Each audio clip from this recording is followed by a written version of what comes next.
Bonjour à toutes et tous, vous écoutez First Print, votre podcast comics préféré pour un nouveau numéro des Back Issues, votre revue de chronique comics. C'est-à-dire qu'avec l'ami Corentin, on vous parle de nos dernières lectures et on vous dit ce qu'on en a pensé. Un format absolument indispensable parmi toute notre grille de programmes. Évidemment, Corentin, tu es avec moi, bien entendu. Salut. Bah oui, ça va Arnaud. Alors, ça va très très bien. Passé un bon week-end. J'ai passé un très bon week-end. Je t'en remercie. Corentin, oui. Eh ben, on va commencer sans plus tarder à parler d'une première sortie VF là, qui est sortie pendant l'été, puisqu'on vous l'a dit, pendant le mois d'août, là, on essayait de rattraper un petit peu notre retard de lecture sur les sorties françaises avant que la rentrée ne se fasse et que voilà, qu'on reprenne le rythme à une cadence infernale qui nous mettra en burn-out d'ici la et en plus, fin il y aura Shang-Chi de l'année. Et en plus, effectivement, il y aura Shang-Chi. D'ailleurs, on va devoir lire des comics Shang-Chi, Corentin. Tu fais ce que tu veux. Si, on va devoir le faire, je te le dis. Mais avant, justement, de parler de Shang-Chi, on va parler surtout de petites sorties indé pour la plupart d'ailleurs. On commence avec l'éditeur Comics Initiative qui a publié cet été un bouquin qui s'appelle Money Shot de Tim Seeley et Sarah Beatty. Est-ce que tu peux un peu nous présenter le projet ? Oui, bah alors Money Shot, c'est une sorte, on va dire, de parodie, enfin de série humoristique en fait, tout simplement, où une équipe de scientifiques qui a conçu un genre de téléporteur, un genre de propulseur qui permet d'accéder à des civilisations lointaines dans les étoiles, tombe à court de financement. Et évidemment, comme ce sont des humains, ils se disent comment chercher de l'argent, et bien simplement on va vendre du porno avec des aliens. Donc l'équipe de scientifiques, donc il y a différentes spécialités, va deviser un appareil qui permettra de filmer des scènes de sexe dans l'espace, s'équiper en combinaison moulante et partir faire des galipettes avec les extraterrestres. Donc un projet évidemment tout à fait louable et viable, qui d'ailleurs après, enfin, il y a même une réflexion assez intéressante sur le porno, puisqu'il explique qu'aujourd'hui, grâce au web et grâce à la décomplexion générale de la consommation de porno sur Internet, bah, tu peux à peu près tout trouver, sauf justement ces nouvelles formes de vie qui existent apparemment dans cet univers-là, mais qui n'ont pas encore eu le temps de copuler avec les humains. Donc, le premier numéro décrit un arc, une première rencontre avec une civilisation extraterrestre et les aventures qui vont s'en suivre.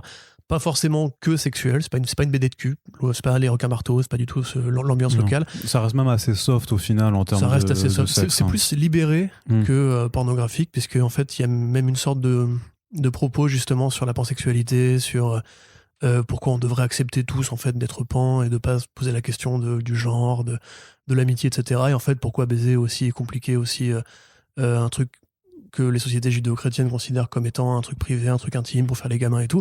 Là, c'est pas du tout l'ambiance. Le but, c'est plutôt de poser un propos sur le sexe en disant que y a rien de plus universel, y compris entre les races aliens et nous.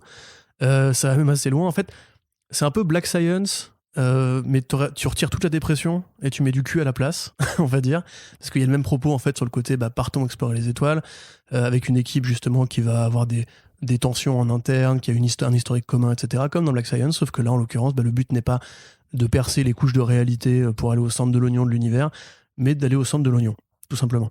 Et donc on retrouve un petit peu justement de l'humour de Sarah Beatty, qui n'est pas professionnelle des comics à la base, qui est une nana qui au départ vient de l'humour, qui a beaucoup écrit et qui maintenant a un peu une sorte d'influenceuse humoristique sur les réseaux sociaux, qui est une nana assez libérée justement sur le thème du sexe et tout, donc qui s'associe avec Tim Seeley, qui lui pour le coup je pense fournit plus la matière, on va dire comics, vraiment la séquentialité, la construction scénaristique, parce que ça ressemble beaucoup à ce que tu peux trouver en mainstream ailleurs. Hein. Je pense que lui, son étape, c'est vraiment d'écrire vraiment le script en tant que tel, c'est-à-dire vraiment de faire case 1, case 2, case 3 et ce genre de séquence, alors que clairement, ils ont travaillé par contre le scénario et les échanges, surtout parce que tu retrouves, et donc c'est relatif, en plus c'est plutôt bien traduit chez Comics Initiative, mais c'est vrai que quand tu suis un petit peu la personne sur ses réseaux sociaux et que tu vois un peu les vannes qu'elle lâche, clairement tu les retrouves aussi dans les dialogues parce que c'est assez c'est un peu punchy quoi. Clairement elle mâche jamais ses mots et puis c'est toujours de l'humour un peu c'est un petit peu comment dire c'est un petit peu acide en fait,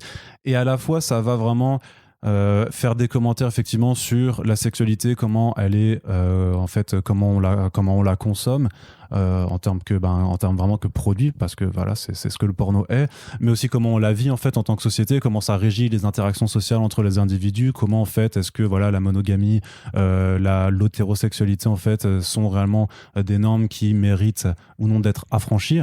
Et à la fois t'as aussi des commentaires très politisés sur la science, sur ce qu'est la science aujourd'hui, sur son mode de fonctionnement, sur les financements aussi, et le fait que voilà effectivement dans ce bouquin en fait la seule façon au final que cette équipe de scientifiques qui fait pourtant des avancées assez exceptionnelles, parce qu'on parle voilà de voyages entre les dimensions, enfin de voyages dans l'espace, de rencontres avec d'autres espèces aliens, mais l'humain étant ce qu'il est en fait, pour réussir en fait à faire en sorte que les gens se passionnent pour la science, il faut que ça vire au porno pour réussir à attiser l'intérêt du plus grand nombre. Et donc aussi ces commentaires sur effectivement ce qu'est devenu l'industrie pornographique à l'heure d'internet et de la multiplication des sites de webcam notamment, où tu peux lier, ou des sites internet avec des contenus gratuits, où effectivement il y a des catégories pour tout, pour les trucs les plus what the fuck et tout ça. Et justement t'as même cette façon dont leurs shows sont enregistrés, où ils essayent d'avoir des notes, de la meilleure note, et à un moment tu t'aperçois quand même que même le fait de faire l'amour avec des espèces aliens, ça ne les intéresse pas tant que ça, parce qu'en fait t'as déjà tellement tout vu sur internet qu'en fait même ça ne suffirait pas à monopoliser les meilleures notes. Et puis après, alors je dirais pas que ça y va non plus comme dans Sex Criminals, mais ça utilise quand même aussi de la sexualité et certains aspects de la sexualité, par exemple juste comme l'orgasme, comme un réel outil scénaristique en fait qui va permettre de... Parce qu'en grosso modo, on est quand même sur un art qui se base beaucoup sur une première civilisation où en fait on t'explique que les êtres ne font plus l'amour, et la personne en fait qui d'abord qui fait prisonnier en fait cette équipe de scientifiques leur propose un deal en disant voilà, si vous réussissez à me faire atteindre l'orgasme, en gros je vais pouvoir on va dire reprendre le contrôle, puisque l'énergie dégagée par ces orgasmes en fait permet voilà de créer des choses, de détruire d'autres, en fait d'avoir le contrôle sur le reste de la population. Ce qui est aussi, alors est-ce que c'est une métaphore sur le fait qu'effectivement toute société en fait est régie par le sexe ou non? Ça c'est des choses que l'on peut un petit peu discuter. Je dirais pas qu'en fait le propos n'est pas que le sexe, parce que l'idée que la société est régie par le sexe impliquerait que le sexe est une mauvaise chose ou une sorte de penchant instinctif qui du coup nous pousserait à prendre des décisions X ou Y. Là, à mon avis, il y a plus une sorte de propos un peu, à travers le prisme de l'humour, de faire un truc un peu sexologue, de dire il n'y a pas de honte à vouloir baiser.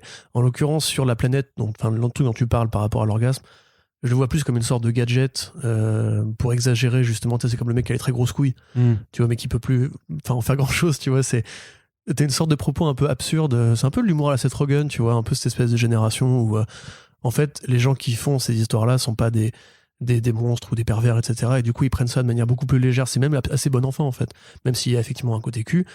Du coup, faites de lire ça à vos gosses, hein, faites ce que vous voulez. Non, il y a quand même quelques paires de seins, quelques zizi qui se baladent quand même. Voilà, c'est ça. Hein. Mais tu vois, c'est plus une série un peu sexe positive, en fait. Ouais, complètement. T'as qu'à voir, en fait, il y a un moment donné dans l'histoire où, vu qu'ils vont tous aller faire du porno dans l'espace, la capitaine de l'équipe dit il faut qu'on couche tous les uns avec les autres, parce que c'est juste logique, on va être amené à se voir dans l'intimité, etc. Et qu'on va être amené à faire des partouzes avec des extraterrestres. Donc, autant qu'on mette ça en dehors du tapis.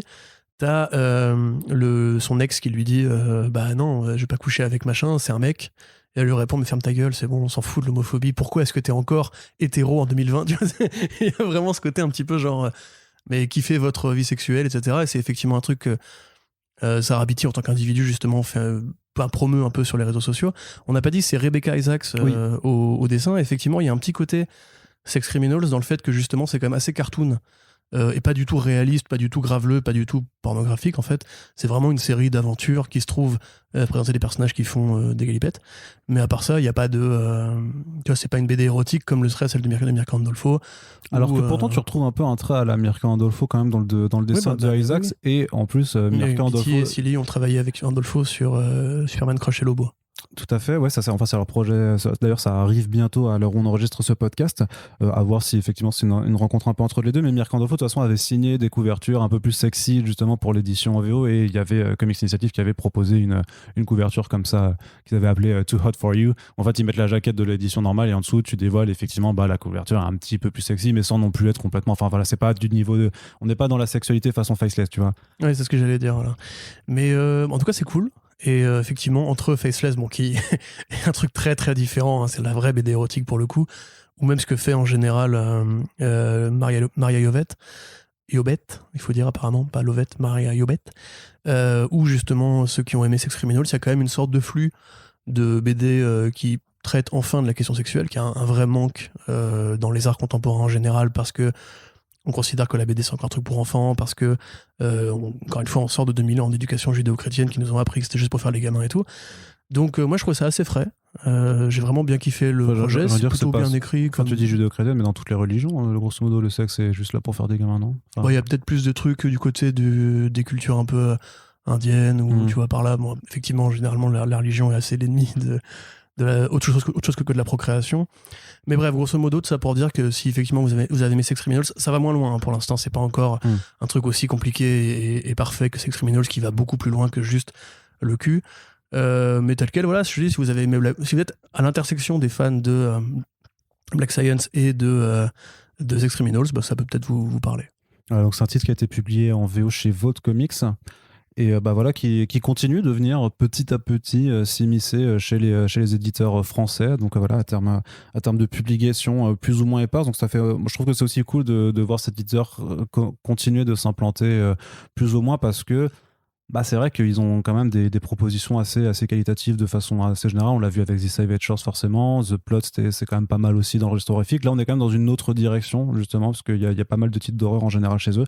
Mais là, on est vraiment effectivement donc dans de l'aventure, dans la comédie un petit peu érotique. Mais je trouve que même l'aspect science-fiction, avec voilà l'univers qui est bâti, cette civilisation extraterrestre, les recherches de design et tout ça, il y a quand même aussi quelque chose en plus par rapport à ça, qui fait que c'est un mélange des genres assez foisonnant. Alors je dirais pas que ça va plaire à tout le monde, c'est peut-être un peu difficile à vendre. Enfin, j'imagine que pour le vendre, il faut peut-être plus axer justement sur le fait que c'est une BD avec du cul, mais vous allez voir, on se marre bien, plutôt que sur le côté purement aventure, science-fiction et exploration scientifique. Mais je sais pas, parce que à parté, là récemment avec Océane, on a commencé la série Star Trek Lower Decks.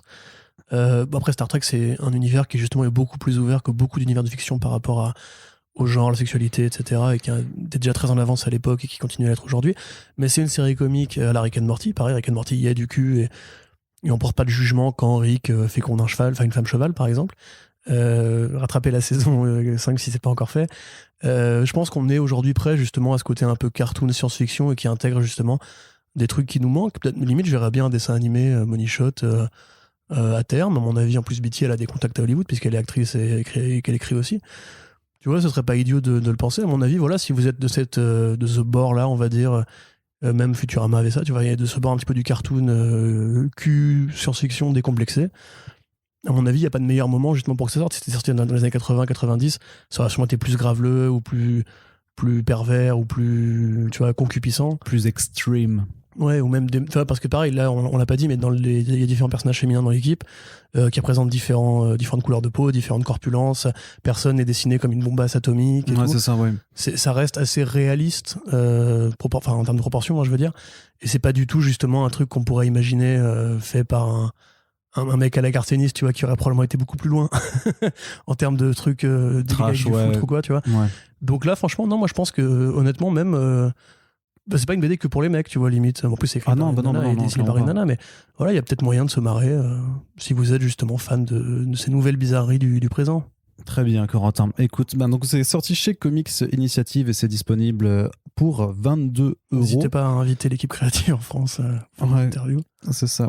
Ouais, clairement, on aura des questions à leur poser. Ensuite, on va continuer. Alors voilà, on est dans l'humour et dans l'érotisme. Là, on va faire quelques segments aussi jeunesse, parce qu'il y a pas mal de titres jeunesse qui sont parus chez nos éditeurs français préférés au cours de l'été. Donc la première que j'ai envie d'aborder, c'est Snapdragon. Corentin, est-ce que tu peux nous en parler un petit peu? Oui, bien sûr. Alors c'est une BD jeunesse qui a été éditée en France. Chez Kinaï Édition. Chez Kinaï Édition, et c'est vachement bien. Et ça coûte 24,90 €. C'est-à-dire que voilà, vous reconnaissez. Voilà, tu me demandes si t'as autre chose. Hein, non, mais vous connaissez le naturel de Corentin dès lors que l'on parle de bande dessinée jeunesse. Alors du coup, non, donc c'est un ouvrage, c'est un roman graphique, hein, c'est un peu plus de 200 pages, qui est écrit et dessiné par Kat Leigh, qui est notamment la co-créatrice des Lumberjanes, donc une série de Boom Studios qui avait cartonné aux États-Unis, donc ils mettaient en scène Aux États-Unis. Aux États-Unis, on va leur repréciser pourquoi. Donc les Lumberjanes, l'équivalent un petit peu des scouts, mais au féminin. En fait, ouais, voilà. ça. Au féminin, donc qui a rencontré un très bon succès. Il y a toujours un projet, je crois, d'adaptation en animation Sur HBO Max, ouais. C'est ça là, qui doit revenir. Donc là, c'est un titre en fait, donc Snapdragon en fait, c'est le nom d'une fleur enfin le Snapdragon c'est une fleur, pardon. Donc c'est la fille qui s'appelle comme ça, qu'on surnomme Snap, qui est un peu la meuf un petit peu bizarre, un petit peu à part de sa petite ville dans les États-Unis. Et en fait il y a une rumeur qu'il y a une vieille dame qui vit dans sa ville qui serait une sorcière. Et donc elle s'appelle Jax. Et en fait grosso modo ce qui se passe, c'est qu'à un moment Snap va rencontrer cette dame parce que son chien est blessé et qu'elle va lui proposer de le soigner. Puis elle va s'apercevoir en fait que cette dame un petit peu curieuse en fait récupère aussi des animaux blessés sur la route, notamment une route à côté où il y a des opossums qui se font beaucoup écraser ou taper par des bagnoles. Et donc en fait elle va commencer à se lier d'amitié avec cette personne-là dont on dit que c'est une sorcière, et elle va l'aider à soigner les animaux, à faire à vraiment à apprendre juste à son contact à s'occuper des animaux. Et au fur et à mesure du développement de l'histoire, alors qu'au début tu crois juste que c'est une personne en fait tout à fait normale, va s'immiscer un petit peu de magie. Il y a une histoire aussi qui va se tisser entre Jax et la famille de Snap en question, et en même temps elle se lie aussi d'amitié avec un garçon qui là clairement est aussi un petit peu mis à part, parce que en gros il aime bien des activités on va dire de filles entre guillemets, si tu te colles aux stéréotypes de genre et tout ça. Mais Quoi, voilà. Oui. Il joue pas au foot. Non. Il lit pas des shonen neketsu en jouant. Non, c'est ça. Justement, il aime bien regarder des films d'horreur avec Snap, mais il aime bien aussi se mettre du vernis sur les ongles, par exemple, ou porter des tenues de filles. Enfin voilà. Donc de toute façon, c'est Cat Lead, c'est déjà aussi c'est une autrice pour qui ces thématiques en fait un peu de cassage des genres, tout ça, notamment dans des publications destinées à la jeunesse en fait, sont assez importantes. C'était déjà aussi présentation dans les Lumberjanes, qui est quand même considéré comme une bande dessinée queer friendly, clairement, et pas queer seulement pour aborder des questions de sexualité, parce qu'on est quand même avec des ados, des pré-ados, mais vraiment le côté queer du genre juste être différent des autres, hein, tu vois, et ne pas répondre à certains stéréotypes. Et donc c'est vraiment une forme d'amitié qui est vraiment super sympa à découvrir. Et puis il y a quand même ce côté vraiment au fur et à mesure de la BD où ça va vraiment rentrer full dans le fantastique. On va s'apercevoir que et je veux pas trop en dire non plus, mais que grosso modo oui, il y a une forme de magie qui existe, et oui, Jax et Snap vont sûrement pouvoir la pratiquer. C'est vraiment en fait, je t'avoue que moi je ne suis pas le public cible de ce genre de publication, a priori toi non plus, Corentin, mais c'est quand même quelque chose en fait sur lequel tu peux avoir un regard d'adulte, et te dire aussi c'est le genre de bouquin en fait que j'ai envie de faire lire effectivement à des gamins ou des gamines relativement jeunes, parce que je trouve que c'est assez formateur en fait, juste dans la façon dont ça te raconte quels sont les liens que tu peux entretenir quand tu grandis avec les autres, et le fait et ça paraît très, très niais à dire comme ça, mais que oui, il faut écouter les autres, oui, il faut s'intéresser aux autres, il faut être bienveillant en fait, et il n'y a pas en fait de façon de grandir qui doivent être dictées tout simplement.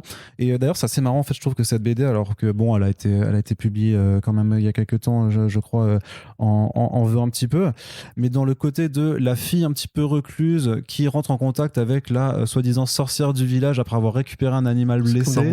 C'est trop moineau. Ouais. Alors bien entendu, je sais pas du tout si Elsa Bordier avait lu Snapdragon avant d'écrire son récit ou pas. Après c'est des thématiques sur oui, c'est commun, plein d'œuvres de fiction pour voilà, j'imagine que c'est des personnes à qui ça résonne, mais je trouve qu'il y a vraiment un petit lien, et c'est pour ça, pour dire que si vous avez lu déjà Moineau, qui était publié donc dans la petite anthologie Pulp Punch, pardon, pas Pulp, Pulp c'est autre chose. Punch de chez Kinaï, en fait, c'est quelque chose qui devrait on pourrait presque le considérer comme une forme d'extension un petit peu spirituelle, genre en beaucoup plus long, mais qui a vraiment un petit peu ce même genre de thématique, ce même genre de récit un petit peu feel good. Le dessin, c'est du dessin cartoon, clairement, c'est du dessin un petit peu jeunesse, c'est plutôt joli, franchement, il y a des belles recherches. Je trouve que c'est surtout des personnages qui sont hyper expressifs, en fait, ça rigole, ça se chambre, ça s'énerve aussi, parfois il y a des situations difficiles, parce qu'il y a quand même dans la situation de la famille de Snap, bon, grosso modo, il y a un mari violent, enfin un ex-mari violent, clairement. Donc il y a vraiment quelques passages qui sont pas évidents, mais qui, je pense, sont assez adéquats pour un lectorat de jeune âge, et je pense que pour les parents parce que je sais qu'il y a des gens qui nous écoutent qui commencent à acheter des BD aussi pour leurs enfants, et donc là c'est vraiment un titre que je leur conseillerais parce que bah voilà, c'est coloré, franchement c'est assez agréable à regarder, et ça montre que vraiment Kina, il y a des propositions super intéressantes en fait sur parfois des thématiques un petit peu similaires, mais qui arrivent quand même à proposer ben voilà, des projets avec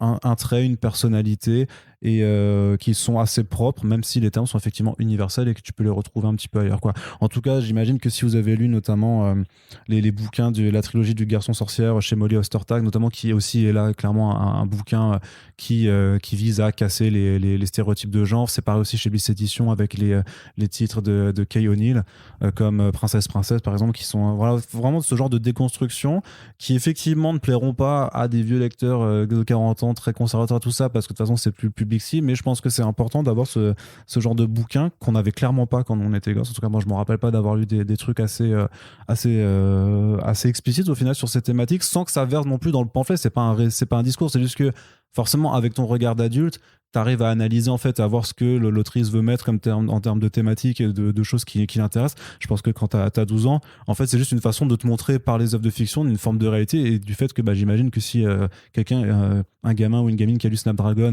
se retrouve après dans son collège avec une personne qui, voilà, avec une fille qui sera un garçon manqué, ou un garçon qui, voilà, qui a des délires entre guillemets de filles, et ben ça lui permettra juste en fait de se dire ouais mais en fait c'est normal, tu vois, et c'est cool, et on peut quand même s'amuser ensemble, et ça permet de tisser des liens amicaux qui sont juste bienveillants et positifs. Donc voilà, c'est beau quand tu parles.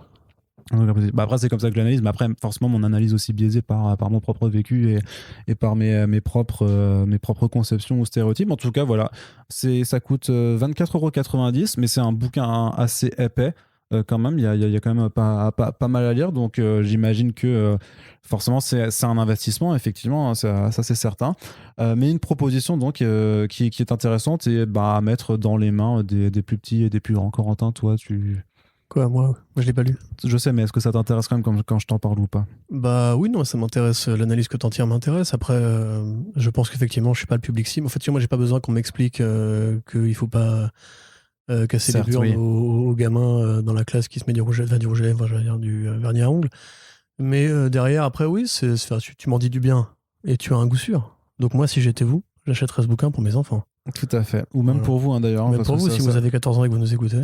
Non, même pour vous, si simplement ça vous intéresse aussi un petit peu de voir ce qui se fait vraiment, comment se fait la BD jeunesse aux États-Unis, parce que c'est vrai que la Mergène, c'est bien aussi. Hein. Non, mais c'est très sympa, mais c'est très bien. Mais c'est vrai, après c'est aussi le fait qu'on ait une offre qui est aussi énorme, hein, dans la BD jeunesse en France, et même sur cette thématique maintenant, plus on va dire queer friendly et tout ça. Il y a aussi une proposition, mais enfin Ketoli, elle est dans la liste des New York Times best-sellers et tout ça. C'est vraiment des gros noms.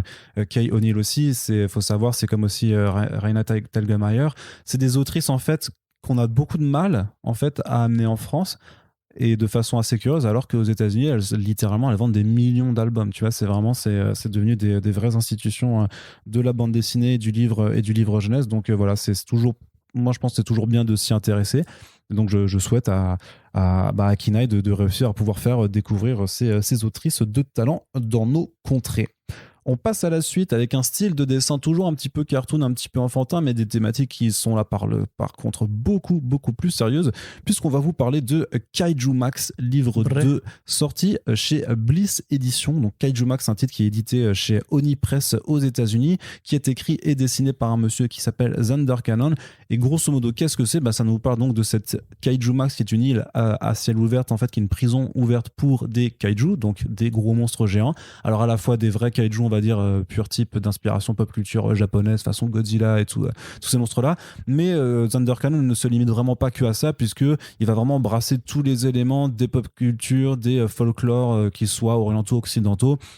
Ça va des folklores, des volcans hallucinogènes, ouais, c'est ça, des montagnes maudites, ça, c'est avec des robots, des mechas, créatures du lac Noir géante aussi à un moment donné. Voilà, et même simplement des sortes un petit peu de contes et légendes, même de la Nouvelle-Amérique, façon The Witch et ce genre de choses là, créatures de la crique du diable et tout ça. Littéralement The Witch, oui, il y a pas Et sauf qu'on va les mettre quand même à une taille plus grande.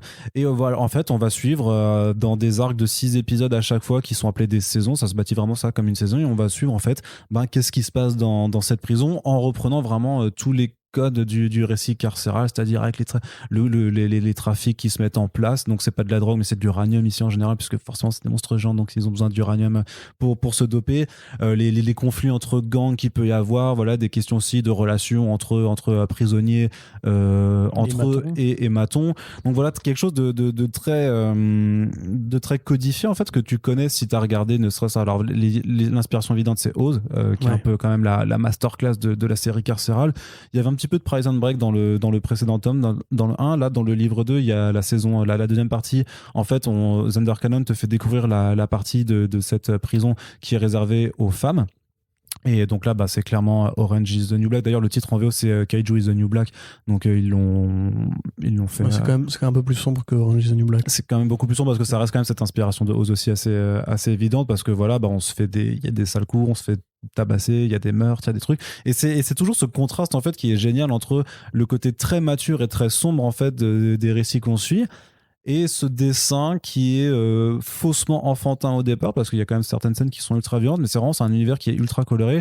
Thunder Cannon, il est incroyable en fait pour développer tous ces monstres. Alors parfois avec des inspirations très évidentes, parfois il fait des petits mash-up, et ça donne vraiment un univers qui est foisonnant. Et enfin, tu vois, parce que ce que je disais parce que j'ai réussi quand même à en faire une critique écrite sur Comics Blog pour vendre ce titre, parce que vraiment, je suis pas sûr que ça a encore pu trouver tout son public. Alors je pense qu'il y a vraiment des gens qui feraient de ouf ça sans forcément s'intéresser à la bande dessinée ou aux comics de façon générale. Non, mais ça met un petit côté manga, tu vois. Ouais.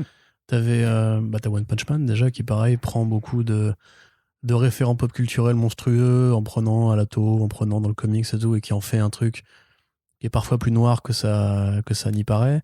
Je pensais aussi à ce manga où tu suis en fait, j'ai oublié le nom, aidez-moi à le retrouver, c'est Red quelque chose, où tu suis en fait le quotidien d'une équipe de super méchants de Power Rangers à la Rita Repulsa, tu vois. Et en fait, tu vois leur petite vie de tous les jours. En fait, ils sont super sympas, ils se font à bouffer, etc. Et des fois, ils croisent le héros, ils leur cassent la gueule, et c'est trop mignon. Mais il y a un côté vraiment slice of life, tu vois, avec ce côté Power Rangers. Et même au niveau du dessin, ça fait pas très comics. En fait, c'est à la croisée des genres, c'est un peu franco-belge aussi, c'est comics, c'est un peu manga enfant, on va dire. Puis effectivement, ouais, mais ce qui est rigolo, c'est que c'est pas juste un contraste avec le dessin, c'est qu'il y a aussi un esprit vraiment absurde, parodique en fait, dans ce qu'il met dans ses personnages. Particulièrement, tu vois, alors en VF, je sais pas comment ils ont traduit ça, mais en anglais, c'est mégafauna, qui veut dire en fait motherfucker, tu vois, c'est une sorte de juron qui se lance entre eux. T'as vraiment des référents par rapport à l'histoire, en fait, entre guillemets, du cinéma de Kaiju, avec des j'ai fait ci, j'ai fait ça, tu dis mais ça, en fait, c'est vraiment un truc qu'il a pris là, et là, etc. Dans l'édition VO aussi, il nourrit la postface de chaque numéro en écrivant sur dans les films de monstres qu'il a vus, telle inspiration qu'il a pris là et là. C'est une bonne partie des bonus qui se retrouvent dans l'édition, ou en tout cas à la fin, clairement, il détaille en fait tous les personnages et il dit à chaque fois où est-ce qu'il allait les chercher, ça, tout voilà. ça. Ouais, clairement. Donc, et puis voilà, il y a vraiment aussi effectivement ce côté, ils prennent de l'uranium pour se droguer. Quand ils fument pas des cigares, mais ils fument des trucs de cheminée, des conduits de cheminée.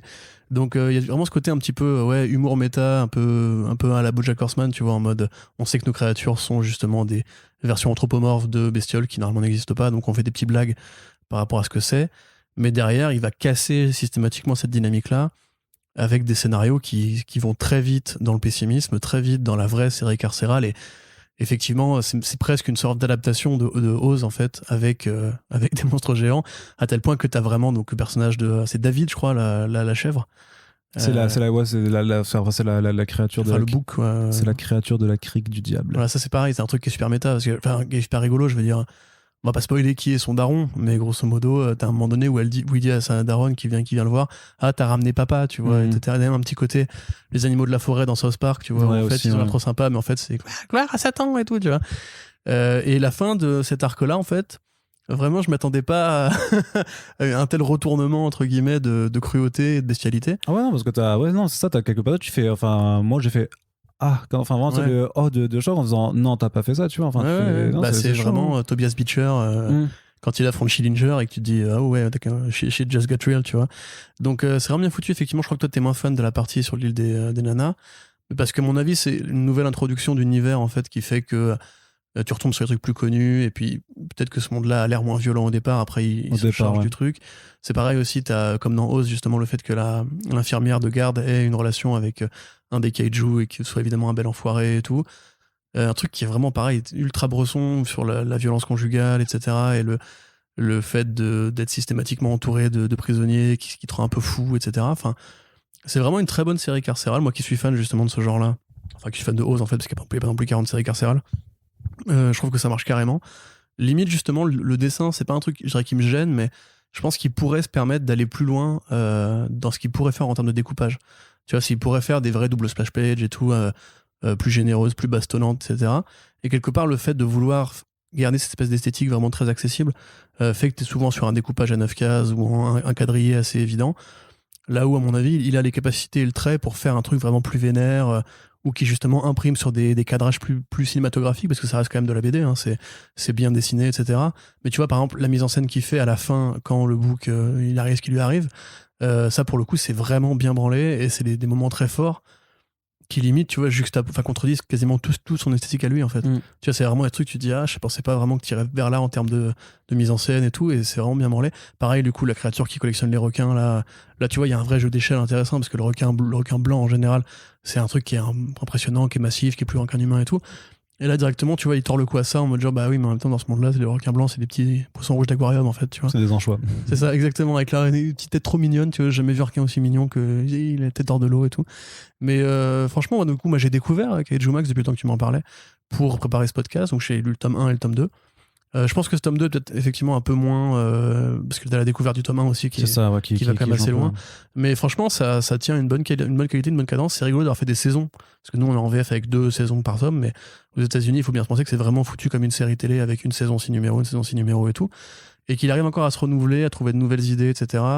Ouais, puis le coup des gangs vraiment avec peut-être les tatouages, etc. Vraiment des trucs très code de prison, tu vois, où tu vois les lézards qui ont leur camp à eux, les lézards, comment on dirait, les reptiliens qui ont leur camp à eux, les mammifères qui ont leur camp à eux et tout, et qui quelque part s'envoient des injures racistes, comme justement feraient les noirs et les latinos par rapport à leurs propres stéréotypes et tout.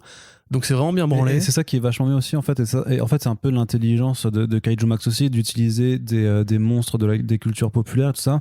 C'est que par rapport justement au récit carcéral, qui est quand même aussi très stéréotypé, très tout ça, en fait, en prenant la figure du monstre, en fait, tu peux te faire la parabole de n'importe quel groupe, sous-groupe qu'on a, sans en fait verser dans des stéréotypes qui seraient racistes, ou tu vois, ou qui seraient offensants. Et donc il y a une bonne façon d'utiliser les monstres en fait comme simplement comme analogie, comme métaphore des réelles communautés qui se font dans les prisons, notamment, enfin surtout dans les prisons américaines, je veux dire, parce que c'est quand même très très ancré dans l'inspiration américaine, de la façon dont les camps se formaient, tout ça. Après oui, tu reconnais facilement on va dire lequel sera le maton enfin le prisonnier arien par rapport, voilà, à certains tâches et tout ça. Tu vas identifier un petit peu qu'est-ce qui serait. Après, tu vois, c'est d'autres coups, c'est-à-dire que par exemple, t'as les cryptides qui sont clairement plutôt les monstres d'inspiration on va dire européenne ou américaine, par rapport aux J-pop, tu vois, qui sont clairement par contre les groupes des kaiju japonais, tout ça. Et donc tu peux après les assimiler à plus ou moins d'autres stéréotypes que tu as déjà connus dans des œuvres de fiction, mais sans que ce soit forcément en train de cibler, puisque de toute façon, quelque part aussi, l'intelligence de Kaiju Max, c'est d'utiliser aussi la métaphore du monstre pour parler des criminels de façon, et des gens en fait que tu mets au ban de la société parce que ils font de mauvaises actions, alors que pourtant c'est pas des gens non plus qui sont pas doués, malgré leur apparence, en fait, d'une certaine humanité, parce que tu t'en rendras compte évidemment, et comme partout, que certaines des mauvaises actions qui sont commises sont faites, on va dire, avec des intentions plus ou moins louables. C'est-à-dire que un tel va aller dealer ou va commettre un méfait parce qu'en fait il veut juste protéger ses gamins, qu'il va y avoir des représailles parce que quelqu'un fait du mal à son amoureux ou à sa femme, ou ce genre de choses.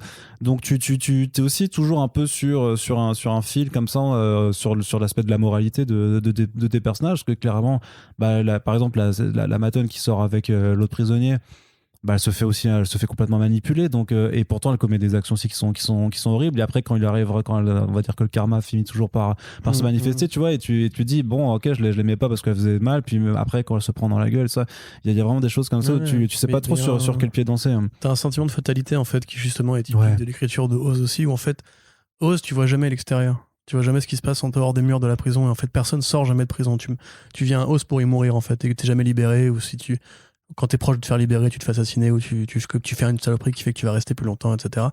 Mais c'est un peu tout le drame de la vie de Beecher qui a juste écrasé un gamin parce qu'il était bourré et qui en fait maintenant est enfermé avec des monstres qui sont beaucoup plus dangereux, beaucoup plus méchants que lui. Qui va devenir un monstre au final. Et qui va devenir un monstre, qui va en revenir. Lui justement c'est je pense le dernier écho d'humanité qu'il y a avec le directeur du truc. Mais que là pour le coup c'est pareil, tu vois, l'infirmière, tu sens qu'en fait justement comme elle est piégée dans cet environnement, son seul destin en fait c'est d'y rester et juste de changer de quartier en fait, tu vois, parce que une fois que tu rentres là-dedans, tu rentres et soit tu meurs, soit tu finis par devenir un tolard aussi quoi. Donc c'est vraiment bien branlé. J'arrête pas de dire ça, c'est vraiment bien fichu. C'est effectivement de la bonne BD carcérale et une bonne parodie méta. C'est vraiment une sorte de croisement entre le bestiaire de One Punch Man, l'écriture absurde d'animaux anthropomorphes à la BoJack Horseman, et vraiment Oz. Ce qui moi me fait très plaisir parce qu'effectivement je pense qu'on manque un petit peu justement de projets qui rappellent l'horreur des prisons et la vraie vie en fait des prisonniers, parce qu'un truc qui est vachement fantasmé, qui a souvent été mis en scène, mais de manière toujours un peu exagérée, ou bien littéralement fantasmé en fait, en mode on imagine que c'est la jungle et tout. Orange is the New Black, à l'inverse, tu vois, c'est une série qui est beaucoup plus enfin il y a de la violence, il y a des gangs, il y a des trucs, etc., mais c'est une série comique qui est beaucoup plus légère et quelque part d'ailleurs qui montre bien les extérieurs de la prison, tu vois, c'est pas du tout le même esprit. Même, tu vois, il y a des saisons, t'as l'impression qu'elles sont en camp de vacances, tu vois. Enfin, c'est vachement plus léger. Que là, pour le coup, il cède pas au côté la prison pour femmes, ça va forcément être justement le camp de vacances. Et d'avoir justement cette partie négative, j'allais dire. Cette partie féminine dans l'imagerie du monstre géant, c'est un truc quand même assez rare, mine de rien. C'est généralement des mecs, les mecs, ils ont une imagerie qui fait plus agressive, masculine. Que là, pour le coup, c'est même assez social, etc. Enfin, c'est vraiment. C'est de la bonne BD. Non, simplement, j'ai envie de dire ça. Puis vraiment, même dans la deuxième partie, l'idée de reprendre, en fait, d'avoir vraiment une construction d'un des personnages qui est clairement inspiré de la mythologie Lovecraftienne, donc avec un crâne de chèvre, en fait, vraiment en guise de visage, parce que grosso modo, ça reprend un peu l'idée de.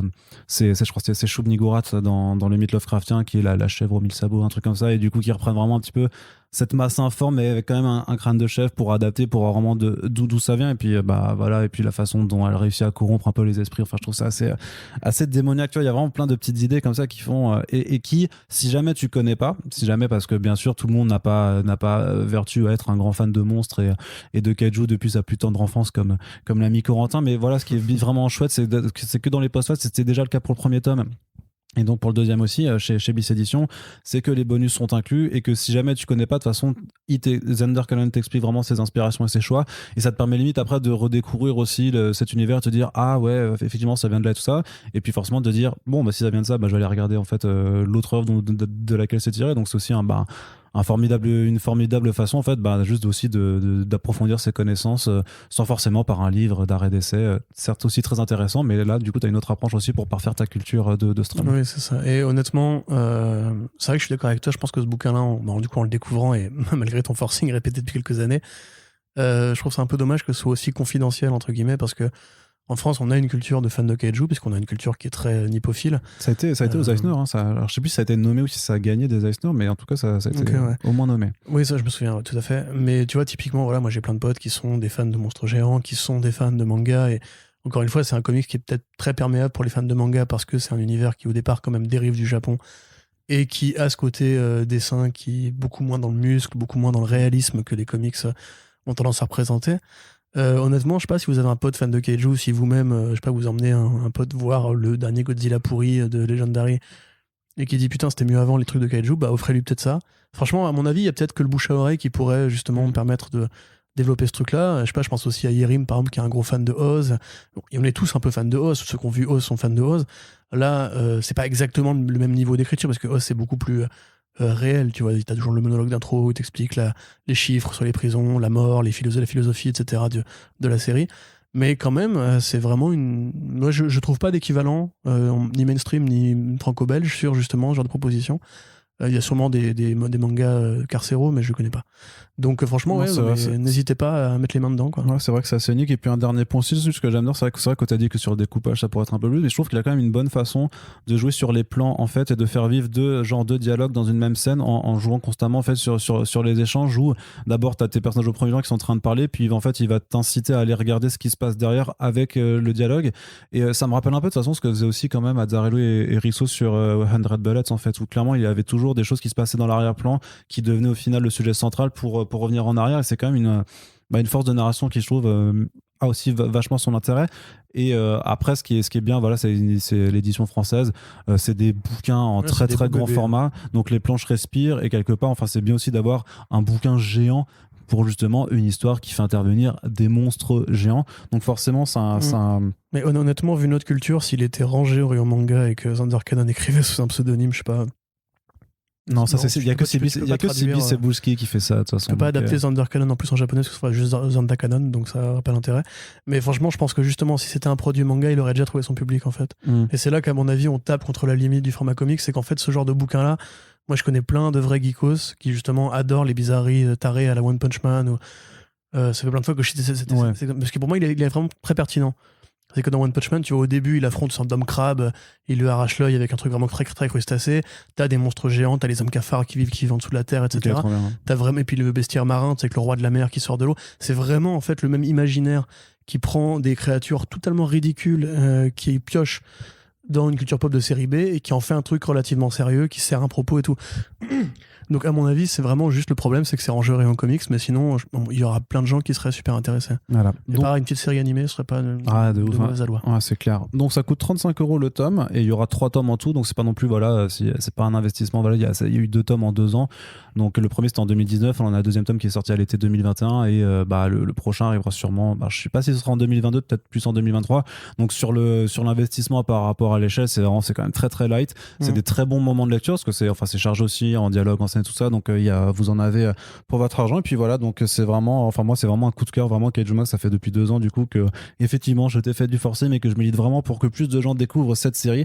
Donc on espère avoir réussi un petit peu à vous intéresser là-dedans. C'est disponible dans tous les bons comic shops, et on vous rappelle d'ailleurs que dans les back issues, dans les descriptions de nos podcasts sur le site et sur Ocha, il y a des liens pour faire des commandes directement chez nos amis de Comic Zone, et ça nous aide un petit peu au passage. Donc n'hésitez pas, faites-leur confiance, c'est des libraires indépendants qui sont des gars sûrs, comme on dit dans le milieu. Donc vous pouvez soutenir à la fois le podcast et un comic shop indépendant si vous passez par ces petits liens. Ensuite, on continue avec The Worst of Suicide Squad, une anthologie publiée chez Urban Comics à l'occasion de la sortie du film The Suicide Squad de James Gunn. Alors, forcément, à chaque fois qu'il y a des films de super-héros, des adaptations de comics, souvent les éditeurs le font, en tout cas, notamment Urban et Panini, vu qu'on parle très généralement de DC et de Marvel, sortent des anthologies voilà, pour faire découvrir les personnages aux gens qui, en sortant de ça, ces fameux gens qui n'existent pas en fait dans la vraie vie, qui se disent « Ah, j'ai vu un film, j'irais bien lire des comics après. » Non, si, ces gens existent, mais ils sont pas si nombreux que ça. C'est un peu le constat de la... C'était bien, je me demande s'il y a des BD qui sont aussi bien. Les mêmes personnages, ce serait bien, ça, dis donc. Allez, je file chez mon libraire. Voilà, donc chez Urban Comics, généralement, c'est des anthologies voilà, avec juste les noms des personnages et tout ça. Chez Panini, c'est des anthologies qui s'appellent Je suis ou Nous sommes. Marvelverse aussi, avec quelques numéros. Alors Marvelverse, c'est vraiment tout petit. C'est plus petit, mais c'est plus une offre justement d'entrée de gamme, là où les Je suis sont plus autour des 29 balles, je crois. Ouais, c'est ça. C'est toujours le problème, c'est que c'est des anthologies qui sont généralement se veulent être un peu les plus complètes ou les plus exhaustives possibles. Et donc forcément, ça a également un coût. Et alors, The Worst of Suicide Squad, ce qui est intéressant, c'est que ça a fait vraiment le choix éditorial d'aller trouver un numéro pour chacun des personnages qui sont présents, même les personnages les plus secondaires et qui grosso modo n'auront que 5 minutes de temps d'écran parce qu'ils se font schlass immédiatement. Mais voilà, il y a des histoires aussi, il y aura des histoires sur Javelin, il y aura des histoires sur Weasel. Voilà. Attends, mais j'ai même pas fait gaffe d'ailleurs. Est-ce qu'il y a Arm of Boy? Ah, peut-être. TDK, c'est peut-être le seul qui parce que moi, vraiment, j'ai jamais lu de comics sur ce personnage-là. Je serais très intéressé de voir. Non, mais voilà. Et Tarek a inventé cette idée horrible. Donc, t'as des. Là, j'ai plus souvenir, mais je crois pas qu'il ait de chapitres dédiés.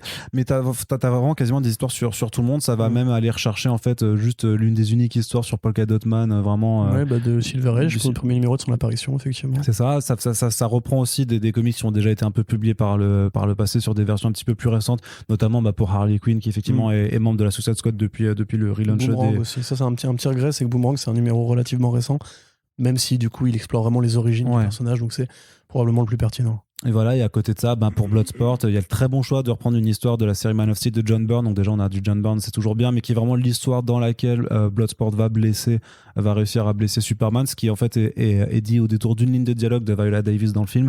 Mais donc ça quand même plutôt, c'est vraiment très très bien pensé d'aller chercher cette histoire-là en particulier. Je sais pas, qu'est-ce que tu en as pensé un petit peu de ce bouquin alors?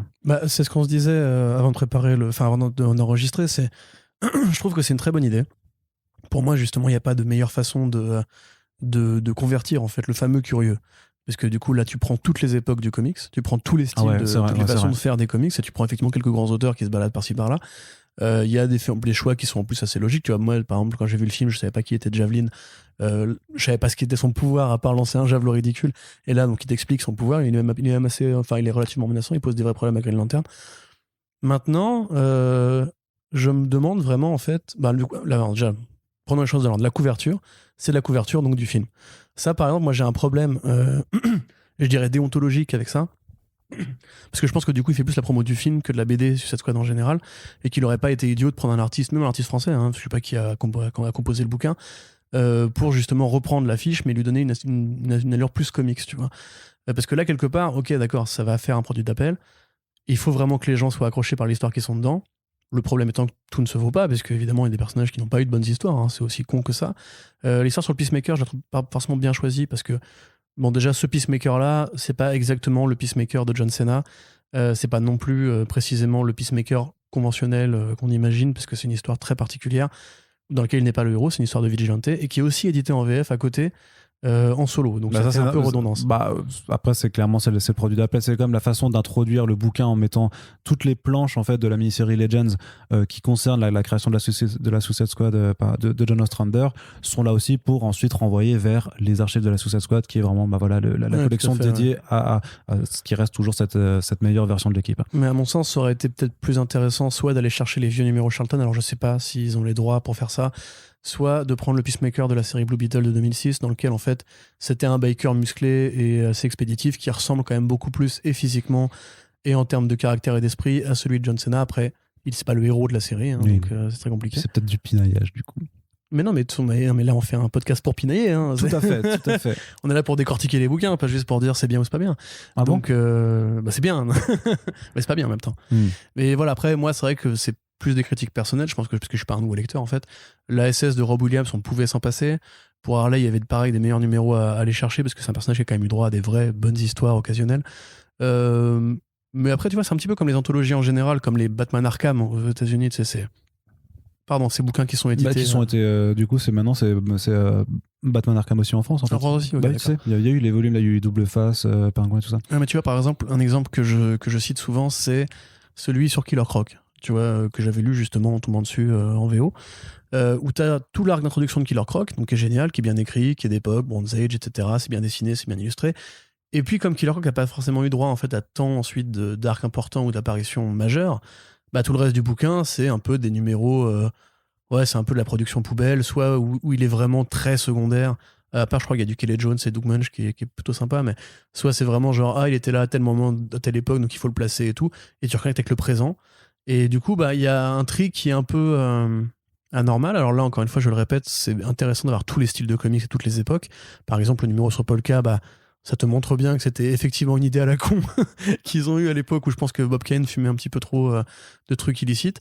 Parce que franchement, le numéro, il te donne aucun élément de réponse. C'est qui Polka Dot Man? C'est un mec qui a un costume avec des poids. C'est ça. Point. Ouais. Il n'y a aucun truc. Mais parce que c'était juste un délire, c'est juste un délire, une bizarrerie de cette époque. Ça se trouve, ils n'y ont même pas réfléchi. Ouais, mais c'est clair. Et du coup, alors, ça a le côté récompensant justement d'avoir une telle générosité dans le roster. Ça a le côté aussi un peu frustrant de voir qu'en fait, t'as effectivement des personnages qui sont limite plus intéressants au cinéma. Le numéro sur Killer Croc, par exemple, je trouve. Killer Croc, non, l'autre. King Shark, pardon. Ouais. Sur King Shark, par exemple, je trouve qu'il est. C'est pas qu'il est mal choisi, parce que je sais pas si King Shark a eu tant que ça à l'occasion de lire, mais surtout que c'est cette version-là de King Shark, en fait, c'est vraiment la version qui a été choisie aussi pour le film. C'est Nanao, c'est ça, le fils de divinité. Le dieu d'un requin, avec une meuf locale du Nil et tout. Donc c'est un numéro de Superboy. Époque années 90, donc 90-2000, quand il a son costume avec les ailettes rouges sur les yeux. Voilà, je trouve pas ça très, très bien foutu, mais on peut pas incriminer Urban pour la qualité des numéros, puisqu'en fait ils prennent là où justement ça ressemble le plus au film, ou bien là où c'est le plus important pour présenter et comprendre le personnage. Mais à leur place, je pense que j'aurais peut-être fait des choix différents pour Boomerang, pour Harley, parce qu'ils ont vraiment eu des aventures plus intéressantes, ou mieux foutues, ou mieux écrites. Maintenant, d'ailleurs, est-ce que ça a marché? En fait, c'est la question que moi je me suis posée vraiment, parce que vraiment quand ils avaient annoncé le truc et que j'avais tu sais, au début ils avaient juste annoncé, il y avait juste marqué sur leur fiche vraiment juste la présentation des numéros, Et en fait, c'est en allant regarder à chaque fois les différents numéros sur les pages wiki que à chaque fois, je remarquais qu'il y avait dans le truc, dans le, tu sais, dans le fiche des personnages, il y avait marqué Javelin First Appearance ou ce genre de choses. Et je fais, ah ok, donc du coup, ils sont vraiment allés chercher les numéros pour présenter, grosso modo, les premières apparitions ou en tout cas des histoires en rapport avec chacun des personnages. J'ai fait, putain, c'est vachement intéressant. Enfin, l'idée, je trouve que l'idée sur papier, elle est mortelle, tu vois. Parce que pour moi, c'est clairement ce qu'il faut faire. Et après, en lisant, effectivement, avec, donc, t'as vraiment la richesse des styles, des récits, tout ça, qui te permet aussi de voir voilà, tout ce qui s'est un petit peu fait dans l'histoire. C'est un vrai, une vraie Madeleine de Proust, on va dire. Enfin, pas que je sois forcément nostalgique de tous ces numéros, mais ça te permet vraiment de remonter le temps et de voir aussi un petit peu l'évolution. Parce que ce qui est vachement bien, par exemple, c'était aussi la première histoire qui pourtant est nulle à chier, de la Suicide Squad dans The Brave and the Bold 25 de Robert Kanigher, avec vraiment Rick Flag qui affronte un monstre géant avec son équipe d'aviation. Alors, qui pourtant a servi d'inspiration après à des choses fondamentaux comme The New Frontier de Darwin Cook, mais l'histoire en tant que telle, moi je me rappelle que je l'avais lu à l'époque déjà. C'était quand même mieux branlé dans New Frontier. Ouais, non, bien sûr, mais voilà, parce que la façon dont t'as les flashbacks qui sont mis de pourquoi ils font ça et tout ça, enfin, c'est un côté maintenant, enfin, c'est kitsch, je trouve que ça vieillit très mal. C'est pareil pour le numéro de Polka, hein, c'est kitsch mort. Ouais, mais je trouve que ce que je trouve que Kanigher, c'était vraiment pas un bon scénario. C'est que t'as le moment quand même où Batman met un pain à Polka et lui dit maintenant tu vas en voir des points de couleur devant tes yeux, en mode tu vas être sonné, et il dessine les petits points de couleur devant les yeux de Polka quand il se prend la mandale, tu vois. C'est vraiment cette écriture ultra désuète et qui du coup est charmante aussi, mais non, ça son charme, mais voilà. Mais alors qu'à l'inverse, tu as le numéro Ratcatcher, il est bresson, c'est noir, c'est vraiment le Batman années 80 Dark Age. C'est cool, mais elle est cool, du coup, cette histoire, elle est vraiment cool. Ouais, elle est sympa, franchement. Mais voilà, après je me suis dit, je l'ai lu, je fais ouais, putain, ok, je kiffe bien, je vois bien ce qui a été fait, tout ne me plaît pas et tout ça, mais c'est quand même une bonne anthologie, ça. Puis après je me suis dit, ouais, mais c'est vrai que moi, techniquement, enfin voilà, je connais les comics, je connais les personnages, et en plus techniquement, enfin moi j'ai lu tout Ostrander et tout ça, et tous les autres volumes qui sont sortis par la suite, et je me dis, mais à qui ça se destine en fait vraiment ce genre de bouquin? Parce que je me dis quand même, il y a quand même des trucs qui sont pas simples à aborder pour quelqu'un qui a jamais lu de comics, et je me dis, pour un nouveau venu, c'est limite trop précis, tu vois, pour vraiment que ce soit quelque chose d'accueillant. Et je me dis en fait que ça va vraiment viser que les purs fans et durs de comics qui veulent aller voir vraiment, qui sont très curieux, qui veulent aller voir d'où les personnages viennent et tout ça. Et ces gens-là ne sont pas forcément une majorité. Et c'est là que tu as aussi ce truc de la couverture qui est la fiche du film, qui justement est là pour rappeler les plus curieux, enfin le chaland, on va dire, sans jugement, tu vois. Mais genre les mecs qui ont bien kiffé le film et qui du coup s'intéressent un petit peu, se disent ah cool, je vais avoir des trucs comme dans le film. Sauf qu'en fait non, pas du tout. Ça, il y a quand même un décalage assez important et ouais, c'est un peu une édition qui se piège elle-même par rapport à la couverture et avec le contenu. Mais à mon avis, je pense que c'est un projet passerelle, c'est un projet cadeau en fait. C'est plus si toi qui écoutes First Print d'ailleurs, parce qu'a priori on parle plus à des gros fans de BD qui a des chalands comme tu dis. Tu emmènes un pote voir Suicide Squad et qui kiffe bien, bah tu peux peut-être lui offrir le truc en mode regarde, t'as vu, c'est comme les covers du film et tout, et en plus c'est les mêmes personnages que t'as kiffé, etc. Et tu vas voir, c'est là qu'effectivement Bloodsport il a tiré la balle à Superman, etc. À mon avis, c'est peut-être plus ça, parce que je vois mal le kidam lambda qui va acheter son Astérix annuel. Le kidam lambda, ça faisait longtemps. T'as vu, il est revenu. Hein. Ouais. Putain, on l'a perdu de vue, le kidam lambda. Hop là, il s'est réinséré. Le kidam lambda qui va acheter son Astérix annuel et qui passe devant le rayon comics et qui voit en fait la cover du film. À mon avis, il feuillette parce qu'il est curieux, mais de là à lâcher 30 balles 35, ouais. 35 balles, je suis pas. Tu vois. Les produits d'appel en général, c'est qu'a très bien compris Panini, en fait il faut que ce soit grand public, et les Marvelverse justement ils sont plus légers mais ils sont beaucoup moins chers. Oui, mais après t'as que 4 numéros, effectivement ça coûte 7 balles, mais après les numéros aussi parfois c'est pas non plus ouf. Non mais ça je suis d'accord, c'est pas un jugement qualitatif. Par contre si en termes de format, je pense que si moi j'étais pas, c'est plus pour l'achat d'impulsion. Non, c'est clairement un truc qui vise plus à l'achat d'impulsion, alors que là on est quand même sur une anthologie qui c'est comme je t'ai parlé des Taschen que j'ai acheté, les petits livres de Hulk et tout, c'est 8 balles, tu vois. Là pour le coup c'est super complet, t'as du début à la fin, toutes les grandes histoires, les grandes périodes, etc. Bon, c'est pas de la BD, hein, c'est un tout petit format et tout. Ouais, mais c'est Taschen qui a du coup un truc d'édition incroyable. Franchement, si ça avait été 15 balles, je les aurais pas pris, tu vois. C'est juste que là, et voilà, je vais m'occuper mon trajet d'avion, et au final, puis après, lire en portugais aussi. Ouais. Et au final, tu vois, 35 balles, je sais pas si. Il faut vraiment avoir vraiment kiffé le film. Il faut vraiment genre. Ouais, ou alors avoir vraiment très envie de découvrir les personnages qui sont liés, quoi. Aussi. Ce qui arrive aussi, et si vous êtes pété de thunes et que vous voulez les dépenser dans des comics, eh bien n'hésitez pas, faites-le de toute façon. Lire des bandes dessinées, ce n'est jamais quelque chose. Sinon, on a un Tipeee aussi. Ouais, tout à fait aussi, effectivement. Si vous êtes pété de thunes. C'est ça. Allez, on continue, on retourne à Comics Initiative et on retourne aussi à la jeunesse, Corentin, parce que je sais que tu adores ça, avec un ouvrage. Ouais, j'adore faire ce genre de vanne. C'est l'autre monologue d'Arnaud de ce podcast. Non, ce sera beaucoup plus rapide parce que c'est donc c'est un titre qui est sorti également récemment qui s'appelle Cody, d'un illustrateur qui s'appelle Jared Cullum. Je crois, il me semble que d'ailleurs que c'est sa première œuvre dessinée. Et donc, de quoi ça parle ? Grosso modo, en fait, c'est une petite fille qui s'appelle Katia qui passe donc ses vacances chez sa grand-mère. Il y a un moment, en fait, il y a un orage, machin, elle est dans les bois et puis elle se casse la figure. Et en fait, elle se retrouve face à un ours, un gros ours comme ça, qui est tout mignon et qui s'appelle Cody et qui est lui-même aussi blessé, affamé. Donc elle va prendre soin de lui, elle va du coup amitié entre une fille et une grosse bestiole. C'est comme sauver Willy, mais avec des poils et des griffes. Et en fait, voilà. Bumblebee. Non, rien. Ouais, non, mais évitons. Non, mais voilà. Enfin, c'est ironique, hein. D'accord. Ouais. C'est de la merde. Ok, merci. D'accord. Okay. Et donc voilà, donc au début, elle va le soigner, le nourrir. Elle va essayer de faire ça en scred avec la complicité de sa grand-mère, mais parce que forcément, les gens du village ont peur des ours et fait tout ça. Même si lui, il est vraiment beaucoup trop. Oh, mignon. Les racistes. C'est ça. Ils ont peur des ours, c'est super sympa les ours. Ça ne tue pas les humains. Bah ouais, mais justement, si dans la vraie vie, c'est vrai que moi j'ai envie de leur faire des câlins, mais oui, je sais que un coup de patte et t'as plus de tête, quoi. Donc c'est un peu normal qu'ils aient peur des ours. Et l'ours essaie pas de tuer la gamine. Non, absolument pas. Non, cet ours. Non, c'est vraiment c'est comme Beethoven aussi, tu vois. C'est vraiment la belle amitié entre des. Beethoven, c'était un. C'était un Bouvier Bernois, je crois, ou un Saint-Bernard. Ouais, Saint-Bernard, ouais. Adorable ce chien. Et donc arrive par contre le jour où Katia rentre chez elle. En fait, elle est à Seattle. Du coup, elle rentre parce que les vacances sont finies. Donc Cody se retrouve bien désemparé. Il est tout seul.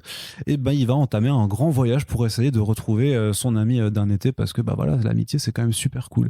Donc c'est vrai que par rapport à Snapdragon qu'on abordait un petit peu avant ou à d'autres titres que je mentionnais avant de Molly Ostertag ou de Kyle O'Neill, on est vachement plus dans un truc très premier degré et qui se destine vraiment encore aux plus jeunes que les titres précédemment évoqués parce que d'un point de vue scénario et tout ça, c'est vraiment le béaba, voilà, de l'amitié entre un petit enfant et un animal sauvage et donc c'est très mignon. Il y a des péripéties et tu veux vraiment que Cody et Katia se retrouvent parce que voilà, ils sont voilà, t'as envie qu'ils soient amis. Katia c'est aussi un peu voilà, une fille un petit peu, enfin c'est toujours le prototype de cet enfant un peu à l'écart et tout ça, un petit peu rêveuse, un petit peu dans que personne ne prend au sérieux quand elle dit qu'elle s'est liée d'amitié avec un ours, forcément, puisque c'est quand même pas banal. Non, je veux pas être méchant, mais moi non plus je l'ai pas pris au sérieux, je pense. mais toi, je suis sûr que t'étais le pire gamin à l'école. Mais non, tu rigoles ou quoi? Toi, tu faisais partie des. Moi, j'avais recueilli un loup et on était les meilleurs potes du monde. Ouais, bien sûr. Ouais. Mais par contre, vraiment, ce qui est ouf, par contre, c'est que c'est super beau. C'est vraiment très, très, très beau. Donc, c'est appliqué en couleur directe et tout, sur des crayonnés. Donc, c'est de l'aquarelle. C'est vraiment, c'est du dessin animé façon Disney à l'ancienne, façon Bambi et tout ça, quoi. C'est vraiment très, très, très, très, très joli. En plus, c'est vraiment imprimé sur un papier qui fait honneur à ça, qui est un papier assez épais, un peu mat, donc qui rend vraiment très, très bien pour ce genre de pâte artistique. C'est assez volumineux parce que ça fait quand même pas mal de planches. Mais par contre, vu qu'il y a pas beaucoup de dialogue, c'est vraiment une histoire qui passe surtout et en priorité par le dessin, par les émotions de ces personnages, par les décors aussi qui sont vraiment superbement jolis. Donc j'imagine que ça a quand même été un travail de longue haleine. Et donc voilà, enfin c'est juste que c'est un album qui est super super joli. Donc c'est vrai que Michael Jérôme qui s'occupe de Comics Initiative le dit dans la préface que voilà, il est tombé dessus, qu'il a eu un coup de cœur immédiat et franchement on peut largement comprendre que voilà, qu'il a eu envie de le ramener en France. Alors sans plus c'est une édition vraiment qui avec un je crois que c'est un dos toilé qu'on appelle ça. Donc voilà, très très bel album cartonné de ça qui est vraiment très joli. C'est un très beau livre objet. Et donc par contre, mais du coup ça a aussi un coût, voilà, qui est de 25€, donc un peu comme Snapdragon. On est sur des ouvrages destinés à un public assez jeune, mais qui clairement, je pense, sera acheté par des parents qui veulent offrir ça à leurs gamins. Mais par contre, c'est vrai que c'est une très très bonne façon de découvrir ce pan aussi de la BD jeunesse. Parce que vraiment il y a un travail artistique derrière qui est vraiment ouf. Alors en plus tu as des bonus aussi à la fin sur les recherches un petit peu, sur des storyboards et tout ça qui montrent comment le dessinateur a évolué. Puis pour un premier album c'est assez ouf comme travail vraiment. C'est vraiment super joli effectivement, très expressif aussi dans le trait. L'ours c'est super expressif, ouais, il est trop bien, trop bonne bouille, on dirait un peu Balou. Et en fait, c'est un peu l'inverse de Mowgli, puisque en fait, normalement, Oui, c'est c'est l'ours vrai, il y qui a aussi recueille ça. C'est ça, c'est un le, enfant, et en fait, c'est un enfant qui recueille un ours. le livre Mais, de la ville, du coup. Mais... de la jungle, oui. Non, mais du coup, C'est la blague c'est pas extraordinaire, mal. ma man. FQ. Euh, non, mais là... non, mais là, pour le coup, ouais, c'est vrai que graphiquement, en tout cas, c'est. Effectivement, maintenant que tu dis le truc Disney, c'est vrai que je reconnecte un petit peu avec cette imagerie. Ouais, c'est aussi Petit Jean, un petit peu dans le Robin des Bois de Disney. Effectivement, l'ours a une bonne bouille. Effectivement, c'est mignon. Et effectivement, c'est coloré. Maintenant, je pense quand même, moi, que c'est un peu trop gamin pour moi. Hmm. Enfin, bref, ça veut pas dire grand-chose, mais par contre, oui, si on me l'avait offert quand j'étais petit, je pense que j'aurais kiffé. Ouais, clairement. Donc, Ouais. et clairement, le genre de bouquin que, pour le coup, vu qu'il y a très peu de dialogue aussi, que vous pouvez clairement aussi faire Enfin, que tu peux faire lire à tes gamins, mais genre, quand même, quand ils sont pas encore en cap dur, où tu leur montres juste l'image et tu vois, regardez, l'ours, il fait ci, il fait ça, et je pense que vraiment, c'est plutôt très, très sympa. En tout cas, je ferai le test, parce que moi, j'ai une nièce de 4 ans, 3 ans et tout ça, donc je pense que je vais l'apporter à mon frère pour voir si elle arrive à accrocher au truc, parce que clairement, je pense que c'est assez idéal pour ce genre de public. Donc voilà, c'est disponible chez Comics Initiative au prix de 25 € et c'est tout joli et on vous le recommande. Et on continue encore un petit peu dans la jeunesse, mais là aussi, pareil, pour un public quand même un peu plus adolescent, avec un ouvrage qui s'appelle La fleur de la sorcière, qui est donc sorti chez 404 Comics, donc maison d'édition qui appartient à 404 éditions, qui a commencé au début d'année avec le Big Girls de Jason Howard, avec aussi Dunce. Et du coup là on est sur leur troisième bouquin, qui est du coup encore est très très très différent des deux précédentes propositions. Donc c'est écrit et dessiné par Enrico Orlandi, donc c'est un titre qui à la base a été publié en Italie. Donc voilà, on voit déjà que 404 avait publié donc un titre américain, un titre suédois ou norvégien, je sais plus, norvégien, suédois. Dunce, c'était suédois, je crois. Ouais, je sais plus. J'ai un oubli. Et donc là, par contre, italien aussi en termes de format. Donc là, on est sur un souple avec rabat et avec du dorage sur le titre, des dorures, pardon, sur la fleur de la sorcière. Donc vraiment, on voit toujours que voilà, chez 404, on s'amuse beaucoup à travailler aussi sur les trois bouquins, parce que tu mets les trois bouquins côte à côte, en fait, bah t'as pas d'esprit de collection. En fait, c'est vraiment des bouquins qui sortent en tant que tels et qui doivent se suffire à eux-mêmes et trouver leur propre place dans les librairies. Donc Big Girl, c'était clairement aux côtés des autres titres indés et tout ça d'Image Comics qu'on peut retrouver. Dunce, ça a vocation à quand même plus se porter sur la BD humoristique, voire Comic style strip, comic strip façon Calvin Hobbes et tout ça. Et Fleur de la sorcière, bah, on est typiquement arrangé aux côtés voilà, des titres qu'on aborde qu'on a abordé là, par exemple chez Kinaï, c'est dans ce genre d'ouvrage. Et alors du coup, Corentin, que peux-tu nous dire un petit peu là-dessus? C'est l'histoire d'un enfant qui a 11 ans et qui vient d'un village où la tradition, un petit peu comme la Gaugée chez les Grecs, veut qu'on foute les gamins dehors à 10 ans pour qu'ils vivent des aventures et qu'ils ne reviennent quand ils seront devenus des hommes. Quoi que ça veuille dire d'ailleurs. Donc lui, bah, il se met en route, il va croiser une sorte de troll géant qui s'appelle Turu, et il va lui botter le cul parce que ce gamin est très à l'aise, très agile avec une épée. Et ce faisant, il va provoquer une sorte de dérèglement dans l'ordre naturel des choses qui fait que bah, la fille de ce monstre-là va venir le venger. En parallèle de quoi, le héros est recueilli par une petite famille d'une tribu des vallées, quoi, on va dire, et va au contact de la jeune fille de la famille qui l'accueille, réapprendre à être un enfant et comprendre qu'il ne faut pas grandir trop vite, ce qui est un peu le message de ce tome-là. Donc c'est voilà un truc de fantasy assez dépouillé, assez contes et légendes, on va dire, un petit peu européen, folklorique. Ça se passe en hiver, c'est assez joli. C'est un style qui est très particulier parce que ça fait peinture numérique, hein, forcément. Enfin, ça fait même pas peinture, ça fait en fait dessin numérique. C'est assez élancé, c'est assez vif. C'est parfois un peu vide au niveau des décors, mais ça développe voilà, une sorte de propos un peu générationnel sur le côté ce gamin qui veut devenir adulte, mais qui en même temps, petit à petit, renonce un petit peu à ce qui fait le charme de l'enfance, et qui même déjà a tué, a vécu des aventures, et une sorte de Link, un peu, il me fait penser un petit peu à Link, enfin, j'ai un esprit un peu Zelda de façon dans le propos général. C'est assez poétique, c'est assez mignon, c'est assez joli. À côté de ça, il y a donc la sorcière qui donne son titre au bouquin, où la légende veut que quand tu vas cueillir la fleur qui se cache dans l'antre de la sorcière, tu deviens un homme et tu as un destin héroïque sans suivant. Donc ce passage-là, par exemple, quand il y a la sorcière, fait beaucoup plus Miyazaki, beaucoup plus dessiné avec une patte à la Mignola. C'est vraiment du Mignola récent, hein, façon Hellboy in Hell et tout. Avec voilà, ces motifs de crâne, ces motifs de sorcellerie, un petit peu à la Baba Yaga. D'ailleurs, on a oublié de dire qu'il y avait Baba Yaga aussi dans GKK Max, mais vraiment la version Mignola. Donc ouais, c'est plutôt cool, c'est plutôt sympa. Moi, je suis encore une fois pas forcément ultra associé. Je trouve que ça manque un peu de dialogue, ça manque un peu de contexte pour pousser certaines idées plus loin. Tu vois, il y a même il y a une sorte, je pense, de mise en scène qui fait des partis pris que je trouve très curieux parce que c'est quand même une BD de fantasy avec un héros qui a une épée et tout, mais on ne te montre pas les combats. C'est-à-dire qu'il y a un truc, à un moment donné, ils sont assaillis par des squelettes et tac, ça bascule en hors-champ, on ne voit pas le héros combattre parce que c'est pas le but. En fait, le but n'est entre guillemets de cacher ce côté adulte qu'il a pour le rendre à l'enfance. Donc c'est des trucs qui sont assez intelligemment foutus, c'est construit, il y a un propos et tout. Mais compte tenu de l'univers, compte tenu justement de ce qui est posé là en place publique, entre guillemets, et des références justement un petit peu à la Mike Mignola, t'aurais envie que ça aille un peu plus loin. Après, évidemment, c'est le piège justement du format, enfin le piège, c'est le défaut de la qualité inhérente au format des romans graphiques jeunesse, c'est que c'est très perméable et ça doit être lu par des gens qui justement, contrairement à moi, ne se posent pas ces questions de lore, d'univers ou de propos philosophiques un peu plus denses. Ce qui fait que je trouve que c'est un bon bouquin.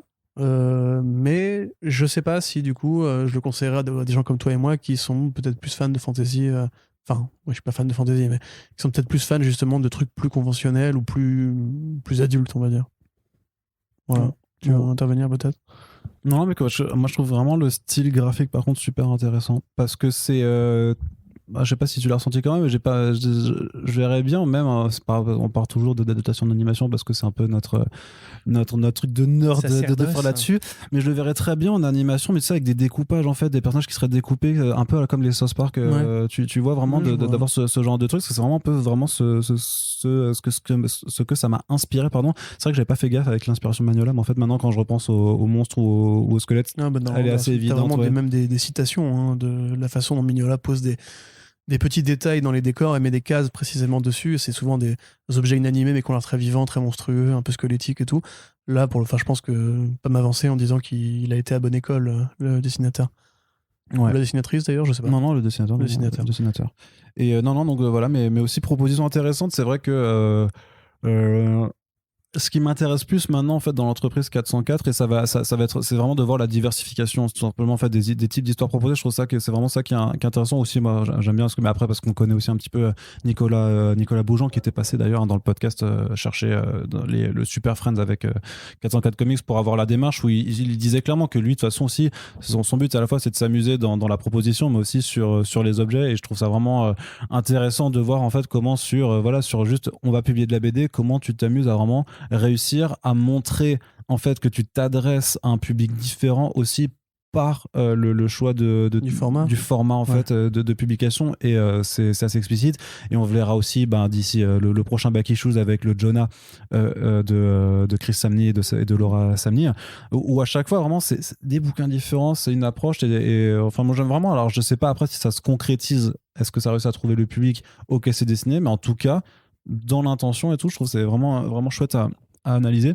Et puis pour le coup il a aussi quand même une politique tarifaire qui est vachement intéressante, parce que là on est quand même aussi sur une BD qui a quelque chose à raconter, que tu peux prendre ton temps pour lire. C'est 14,95 quoi, donc c'est vraiment c'est une gamme de prix qui là pareil, peut-être si vous avez un gamin qui a entre 8 et 13 ans, on va dire, je pense que c'est la bonne tranche. Bah ouais.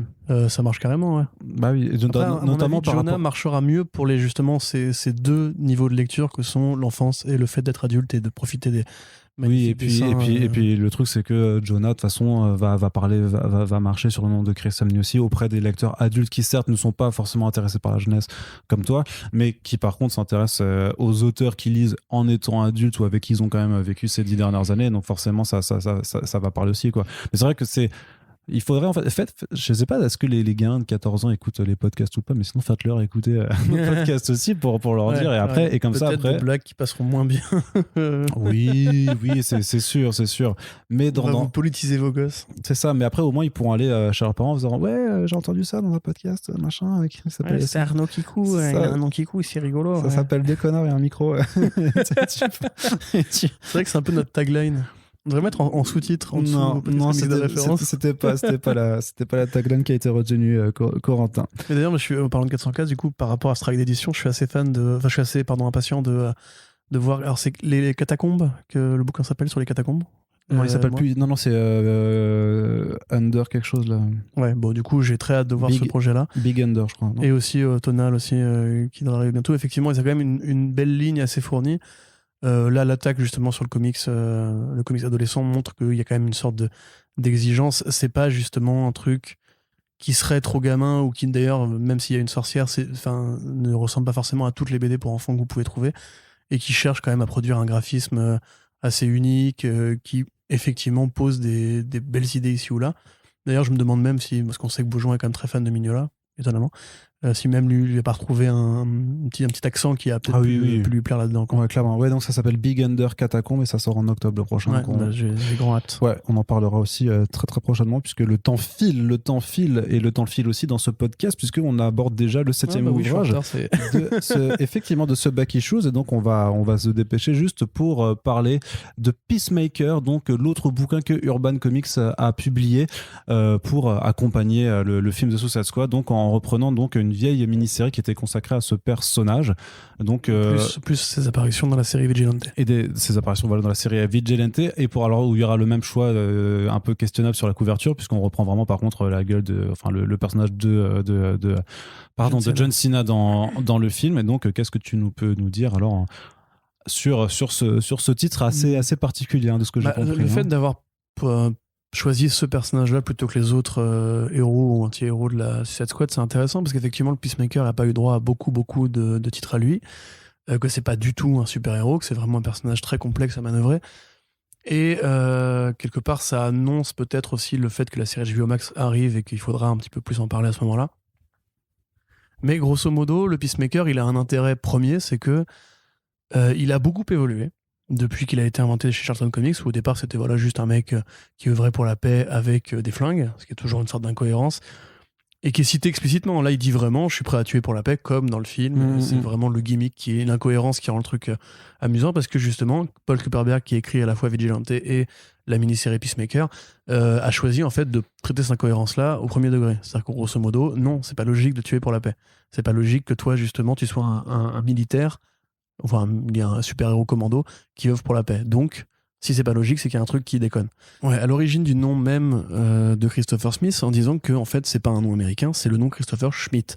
Parce que en fait, ce Peacemaker-là est d'origine nazie. C'est-à-dire que son père était un officier allemand, un capot, qui a commandé un camp d'extermination, en fait, pendant la Seconde Guerre mondiale.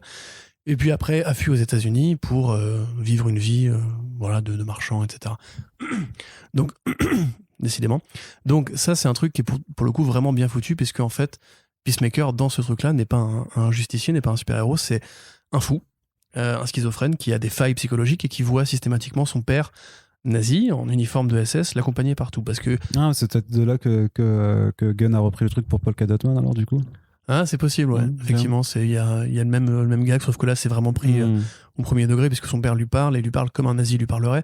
Alors, c'est expliqué grosso modo que Peacemaker a vu son père se suicider quand il était gamin à 5 ans, parce qu'il avait trop honte d'être un nazi, qu'il avait peur de se faire choper et tout. Mais ça crée du coup une BD qui est très bizarre. Déjà, dans la BD Vigilante, Peacemaker arrive, c'est pas du tout pareil, c'est pas un allié, c'est un méchant, c'est un fou qui traque les criminels, il bute le gars qui est censé remplacer Vigilante, qui du coup force l'ancien Vigilante à revenir, et on t'explique qu'en fait Peacemaker est persuadé que quand il tue des gens, son casque absurde absorbe l'âme, comme le sabre de katana, à l'intérieur, et lui, comme il est schizophrène, il parle à toutes ces âmes qu'il a dans son casque. Donc c'est très chelou. Et à la fin, du coup, un numéro qui était intégré dans le Wars of Suicide Squad expliquait justement qu'en fait Peacemaker s'engueule avec Vigilante parce que Vigilante bute un gars et Peacemaker voulait le tuer lui. Et il dit non, c'était à moi de le faire parce que les voix dans mon casque m'ont dit de le tuer. Donc c'est vraiment un gros taré. Là, on est sur un niveau de détresse psychologique qui est énorme. Et dans la mini de Kupperberg, c'est pareil, tous les personnages qui sont autour de lui, qui gravitent autour et qui l'utilisent comme une sorte d'outil très puissant, disent non mais il est fou allié, il y a aucun doute là-dessus. Le mec est taré et il est vraiment schizo. Et même l'image de son père lui dit mais t'es un malade, tu vois. En fait, moi je suis pas un fantôme, je suis une projection de toi en fait dans ton cerveau. Ce qui donne des scènes un peu gênantes, puisque déjà la BD est ouvertement raciste envers les Asiatiques, c'est-à-dire qu'il y a un vilain à la Fu Manchu qui est vraiment déjà très déplacé en 87, parce ça fait quand même longtemps depuis le Beryl jaune et depuis les films de Fu Manchu justement, mais qui est vraiment le mandarin archétypal avec la longue barbichette, etc. Et qui veut dominer le monde avec des mecs qui font du kung-fu. Enfin vraiment le truc, c'est assez abject en termes de vilain. À un moment donné où Peacemaker va combattre un homme noir, Et où son père, du coup, commente la scène en disant que c'est un singe et tout. Enfin, c'est vraiment des trucs qui sont difficiles à relire aujourd'hui, quoi. Sauf que tu te dis, en fait, que, ok, bon, c'est un fantôme de nazi, pourquoi pas. Mais non, c'est vraiment un personnage qui façonne la psyché de Peacemaker, en fait. Donc, en fait, c'est vraiment Peacemaker qui, lui, s'imagine que son père commente un combat avec un noir avec des trucs racistes affreux, tu vois. Donc, c'est vraiment un héros qui est très, très, très, très, très compliqué à manœuvrer. Je mettrais pas cette bête entre toutes les mains, hein, parce que vraiment, c'est très amoral. Il n'y a pas forcément de sanctions sur ce personnage-là. C'est vraiment un fou. C'est vraiment, en fait, ce qu'on pourrait imaginer, justement, sur la Suicide Squad, en fait, précisément, justement, comment utiliser un super méchant à des fins de paix ou à des fins commando et tout. Accessoirement, c'est pas très bien dessiné pour l'arc de la série principale, enfin la mini-série principale. C'est mieux dessiné sur Vigilante, parce qu'on a quand même du Dennis Cowan qui fait un très bon travail et qui est toujours aussi agréable à regarder. Le costume de Vigilante sous Cowan est super sympa. Et puis voilà, en plus c'est marrant parce que c'est le même scénariste, mais il écrit Peacemaker de deux façons différentes. C'est-à-dire que dans la série Vigilante, c'est vraiment un facho. T'as un moment donné où il dit je suis prêt à tuer pour la paix, et Vigilante lui répond ça n'a aucun sens, et il lui répond t'as le droit à ton opinion, c'est ça qui est beau dans l'Amérique. Et juste après il le bute. Donc t'es vraiment le côté c'est vrai que c'est effectivement deux lectures différentes de Peacemaker, mais voilà, moi je trouve que c'est quand même une BD super intéressante parce qu'elle pose un regard qui est très rare en fait sur justement ces justiciers autoproclamés, ces mecs qui se disent prêts à buter pour le bien commun, que là pour le coup on assume qu'en fait c'est un mensonge, que en fait c'est des millionnaires, des milliardaires et des commandos américains qui vont manipuler un gars qui se trouve être très fort avec une gâchette, ils vont l'armer, ils vont l'équiper, ils vont le financer, mais en fait lui c'est un fou dangereux, c'est un mec qui peut buter tout, enfin tuer tout et n'importe quoi juste parce que son père lui dit que c'est un faible et qu'il faut qu'il prouve que c'est pas vrai. Donc en termes de BD schizo, on va dire que ça va quand même assez loin, c'est plutôt bien branlé. Faut vraiment que j'arrête de dire ça, c'est plutôt bien fichu. Mais c'est vraiment très compliqué, enfin c'est très difficile d'accès. C'est vraiment pour moi un truc de chineur de l'essai comics qui, beaucoup moins que le challenge justement, encore que le challenge qui a vu le Peacemaker faire ce qu'il fait dans le film peut se poser la question de pourquoi. Et en cela, c'est quand même deux lectures différentes. C'est quand même plutôt cool d'avoir ce genre de truc, du coup, très. Justement, encore plus niche que niche. Là, voilà, c'est ça. Non, mais qui va vraiment aussi aller chercher des trucs voilà, qu'on met pas souvent en avant. Et c'est bien d'avoir profité de l'occasion aussi pour pas se limiter à la seule anthologie et se dire, bah vas-y, on va aussi explorer ce personnage. Alors, certes, parce qu'il va avoir une nouvelle exposition avec la série de HBO Max. Mais ça permet aussi d'avoir du coup des inédits aussi qui sont chouettes. Ouais, clairement, mais je pense qu'Urban ira chercher peut-être le Blue Beetle de Rémi Reyes, où il y a un Peacemaker qui est assez présent et qui encore une fois est beaucoup plus lumineux, enfin lumineux, c'est peut-être pas le bon mot, mais qui est plus normal en fait, qui est beaucoup moins schizophrène nazi, on va dire, pour justement accompagner la série qui a priori devrait faire la rédemption de Peacemaker. Ah, tu crois? J'ai du mal à les voir faire le coup du papa nazi en uniforme, même si James Gunn a beaucoup d'humour là. T'as des trucs quand même qui sont compliqués à... Les photos de tournage le montrent quand même avec beaucoup de sang sur la gueule à John Cena, donc à mon avis je suis pas sûr. Ce sera aussi noir, je sais pas. Moi je pense pas que ça ira dans la rédemption du tout. Bon, on verra. En tout cas voilà, c'est limite la série Peacemaker, on dirait une sorte de parodie de la Suicide Squad, en cela que justement c'est pas du tout un truc avec un esprit d'équipe, avec des crasses les uns les autres, etc. C'est un héros solitaire mais qui tue beaucoup. C'est limite une sorte de parodie de film de Schwarzenegger, tu vois, où en fait le mec ok d'accord, c'est un super soldat, mais ce qu'il fait en fait n'est jamais approuvé, n'est jamais adoubé, et en fait même à la fin t'as l'impression qu'on a laissé un taré en liberté, tu vois. Donc bon, si vous supportez le graphisme qui est très bizarre au niveau des bouches notamment, c'est assez laid, c'est un dessin qui est très plat, à part pour Cowan évidemment, je le répète, mais ça peut peut-être justement vous documenter sur pourquoi il n'y a pas eu plus de Peacemaker ensuite. Et ce qui est trop marrant, c'est que quand Watchmen est sorti, et qu'à l'époque ça devait être Who Killed the Peacemaker, le numéro, la série originale en 6 numéros, et que DC avait répondu ouais mais si tu fais Watchmen avec les héros en canon, on pourra pas s'en servir ensuite, là tu vas trop les abîmer. Franchement, qu'ils aient laissé Kuperberg faire ça en mode enfin là après peut-être que vous vous imaginez un truc affreux genre il tue des gosses et tout, mais c'est pas exactement ça, hein. C'est vraiment juste au niveau moral que c'est compliqué à lire aujourd'hui. À l'époque c'était le Dark Age, on pouvait faire plein de trucs, etc. Mais ça explique aussi je pense pourquoi le Peacemaker après a été plus compliqué à réutiliser, parce que là quand même c'est vraiment en mode ce héros ne sera jamais un héros, c'est vraiment juste un dingue, et il se trouve qu'il a un flingue et un casque bizarre, mais derrière ça ne vous attendez à aucune empathie de la part du scénariste. Ok. Très bien, super. Voilà. Bah écoute, super, merci Corentin. Ça t'a donné envie ? Ah bah d'ouf, mais moi justement, j'ai pas eu le temps de le lire hélas pendant le week-end, mais j'irai le faire dès que ce podcast sera fini d'enregistrer. En tout cas, c'est disponible chez Urban Comics pour la somme de 20€, donc c'est plutôt aussi relativement abordable par rapport au contenu qui est dedans. Et donc, on en a fini avec ce podcast des Back Issues VF estival. On espère que les différentes... Estival, ouais. Ouais, enfin, ouais, vivement que l'humidité, j'en ai marre de cracher tout le temps, moi, personnellement. Si le soleil pouvait revenir, effectivement, bien mes bronches. C'est sûr. On espère en tout cas que les différentes chroniques vous ont intéressé. À défaut, dites-nous si vous avez l'intention d'aller prendre l'un de ces bouquins après nous avoir écoutés ou non, d'ailleurs, les deux vont aussi, ou si vous les aviez déjà eus, et dans quel cas, vous pouvez aussi nous dire quelles ont été vos dernières lectures en VF dans la section des commentaires de notre site et également sur les réseaux sociaux. N'hésitez pas non plus à partager ces podcasts, puisque c'est la meilleure façon de pouvoir les faire vivre et de le faire découvrir au plus grand nombre, puisque l'idée c'est que il faut qu'il y ait de plus en plus de gens qui lisent des comics, parce que c'est juste très très cool comme ça. Offrez Kaiju Max. Et offrez Kaiju Max, effectivement, c'est le message le plus important à retenir. Sur ce, on vous dit à très bientôt pour les prochains podcasts. Salut.